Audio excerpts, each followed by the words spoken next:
80માં સ્વાતંત્ર્ય પર્વને હવે ગણતરીના દિવસો બાકી છે ત્યારે સુરતના ટેક્સટાઇલ માર્કેટમાં તિરંગાના ઉત્પાદનને લઈને ધમધમાટ જોવા મળી રહ્યું છે। દેશના સૌથી મોટા ટેક્સટાઇલ હબ તરીકે ઓળખાતા સુરતે અત્યાર સુધીમાં 20 લાખથી વધુ તિરંગા દેશભરમાં સપ્લાય કર્યા છે અને હજુ પણ વધુ ઉત્પાદન અને સપ્લાય કરવાનું કામ ઝડપી ગતિએ ચાલી રહ્યું છે।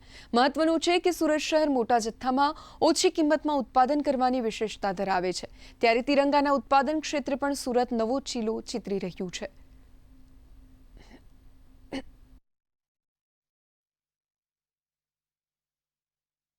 हमारे माननीय प्रधानमंत्री जी जो हर घर तिरंगा घर का जो उनका अभियान है, उसमें वो हर भारतीय से अपने तिरंगे से प्रेम करा रहे हैं। ये तिरंगा एक खाली तिरंगा नहीं है, हम लोगों की हर भारतीय की शान है, जान है और ये हमारा अभिमान है। तो उसके चलते बहुत अच्छे प्रोग्राम्स हैं। हर गरीब आदमी को रोजगार भी प्राप्त हो रहा है। हमारे सूरत में जो हमारा तिरंगा बनता है, एक तो वो हमारा मेड इन इंडिया फैब्रिक पर है।